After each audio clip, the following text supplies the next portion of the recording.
Assalamualaikum warahmatullahi wabarakatuh. Perkenalkan, saya Dina Panitis, mahasiswa Magister Administrasi Rumah Sakit Angkatan ke-21 Universitas Muhammadiyah Yogyakarta. Oke, pada kesempatan ini saya akan mereview sebuah artikel tentang Digitalization in Omnichannel Healthcare Supply Chain Business, The Role of Smart Wearable Device. Artikel ini diterbitkan oleh Journal of Business Research, dipublish oleh Elsevier tahun 2023, dan artikel ini itu terindeks Scopus Q1. Nah, di artikel ini itu untuk PICO framework-nya, populasi dari artikel ini menggunakan data dari Health Information National Trend Survey yang mencakup 2.687 responden dewasa di Amerika Serikat. Responden terdiri dari orang dewasa yang menggunakan atau berpotensi menggunakan perangkat wearable dalam sistem layanan kesehatan berbasis omnichannel. Nah, untuk intervensinya sendiri dari artikel ini, perangkat wearable digunakan untuk mengintegrasikan pengumpulan data real-time dan pemantauan kesehatan pasien dalam lingkungan layanan kesehatan omnichannel. Wearable ini membantu pasien untuk melacak kondisi kesehatan dan memungkinkan penyedia layanan kesehatan untuk memberikan diagnosis serta perawatan jarak jauh. Untuk comparison sendiri, perbandingan ini dilakukan antara penggunaan perangkat wearable dengan pendekatan tradisional tanpa alat digital seperti konsultasi langsung dengan dokter tanpa teknologi tambahan.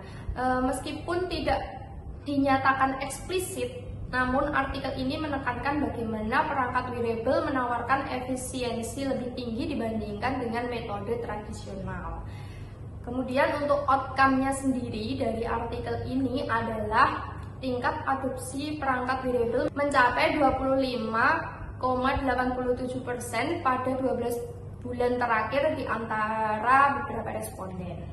Selain itu, faktor yang signifikan mempengaruhi adopsi adalah usia, pendapatan, status pernikahan, tingkat aktivitas fisik, dan pengalaman teknologi.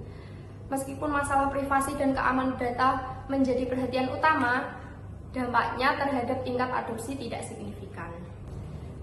Kemudian kita akan membahas tentang latar belakang dari artikel ini. Nah, untuk latar belakang penelitian dalam artikel ini adalah perkembangan teknologi informasi telah membawa revolusi besar di berbagai sektor termasuk sektor kesehatan.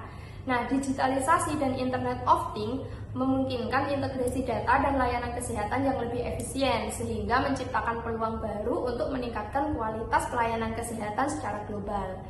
Nah, dalam konteks ini, strategi omnichannel telah muncul sebagai pendekatan inovatif yang mengintegrasikan kanal daring atau online dan luring atau offline untuk memberikan pengalaman yang lebih terintegrasi bagi pasien.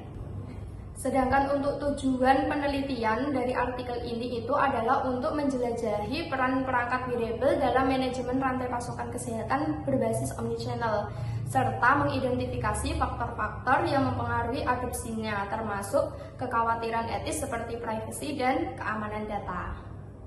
Sedangkan untuk tujuan sekundernya itu ada beberapa macam, diantaranya melakukan analisis kualitatif terhadap penelitian sebelumnya untuk mengidentifikasi isu etis utama dalam penggunaan perangkat wearable di sektor kesehatan seperti privasi dan keamanan data. Selain itu, menggunakan data survei nasional Health Information National Trend Survey untuk menganalisis faktor-faktor demografis, teknologis, dan terkait kesehatan yang mempengaruhi penggunaan perangkat wearable, dan juga menggunakan algoritma pembelajaran mesin atau machine learning untuk memprediksi tingkat adopsi perangkat wearable dan mengidentifikasi faktor yang paling signifikan dalam mempengaruhi penggunaannya. Selain itu juga memberikan panduan kepada praktisi dan peneliti tentang bagaimana mengatasi tantangan adopsi perangkat wearable, termasuk rekomendasi kebijakan dan kerangka kerja etis untuk industri kesehatan berbasis omnichannel.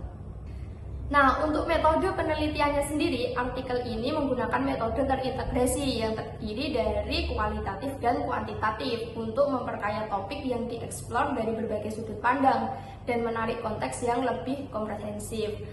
Untuk metode kualitatifnya dilakukan dengan cara tinjauan literatur untuk mengidentifikasi isu etis utama. Kemudian untuk pendekatan kuantitatif menggunakan data survei nasional Amerika Serikat dan analisis model persamaan struktural. Setelah itu dilanjutkan dengan permodelan machine learning, yaitu menggunakan algoritma prediktif seperti logistic regression, gradient boosting, dan neural networks untuk memprediksi penggunaan perangkat variabel. Nah, hasil dari artikel ini yang menarik adalah untuk hasil kualitatifnya sendiri menunjukkan bahwa privasi dan keamanan data menjadi perhatian utama, tetapi tidak signifikan mempengaruhi adopsi perangkat variabel itu sendiri. Sedangkan kurangnya kesadaran konsumen terhadap resiko privasi dianggap sebagai salah satu alasan rendahnya dampak isu ini. Untuk hasil kuantitatifnya menunjukkan bahwa perangkat variabel membantu meningkatkan keterlibatan pasien dan efisiensi manajemen layanan kesehatan.